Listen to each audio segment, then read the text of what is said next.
ابھی یہ خبر ہے کہ ایرانی وزارت خارجہ کے ترجمان اسماعیل بقائی نے واضح کیا ہے کہ امریکہ اور اسرائیل کو آبنائے ہرمز کنٹرول کرنے کی اجازت نہیں دی جائے گی۔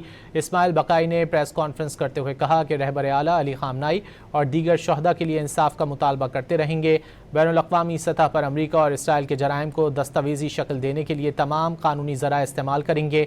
انہوں نے مزید کہا کہ امریکہ کے عمان پر دباؤ نے امن کی کوششوں میں رکاوٹ ڈالی۔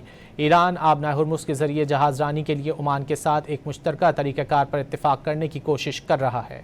ابھی یہ خبر ہے کہ ایرانی وزارت خارجہ کے ترجمان اسماعیل بقائی نے واضح کیا ہے کہ امریکہ اور اسرائیل کو آبنائے ہرمز کنٹرول کرنے کی اجازت نہیں دی جائے گی۔ اسماعیل بقائی نے پریس کانفرنس کرتے ہوئے کہا کہ رہبر اعلیٰ علی خامنائی اور دیگر شہداء کے لیے انصاف کا مطالبہ کرتے رہیں گے۔ بین الاقوامی سطح پر امریکہ اور اسرائیل کے جرائم کو دستاویزی شکل دینے کے لیے تمام قانونی ذرائع استعمال کریں گے۔ انہوں نے مزید کہا کہ امریکہ کے عمان پر دباؤ نے امن کی کوششوں میں رکاوٹ ڈالی۔ ایران آبنائے ہرمز کے ذریعے جہاز رانی کے لیے عمان کے ساتھ ایک مشترکہ طریقہ کار پر اتفاق کرنے کی کوشش کر رہا ہے۔ ابھی یہ خبر ہے کہ ایرانی وزارت خارجہ کے ترجمان اسماعیل بقائی نے واضح کیا ہے کہ امریکہ اور اسرائیل کو آبنائے ہرمز کنٹرول کرنے کی اجازت نہیں دی جائے گی۔ اسماعیل بقائی نے پریس کانفرنس کرتے ہوئے کہا کہ رہبر اعلیٰ علی خامنائی اور دیگر شہداء کے لیے انصاف کا مطالبہ کرتے رہیں گے۔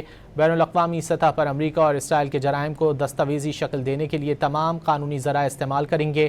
انہوں نے مزید کہا کہ امریکہ کے عمان پر دباؤ نے امن کی کوششوں میں رکاوٹ ڈالی۔ ایران آبنائے ہرمز کے ذریعے جہاز رانی کے لیے عمان کے ساتھ ایک مشترکہ طریقہ کار پر اتفاق کرنے کی کوشش کر رہا ہے۔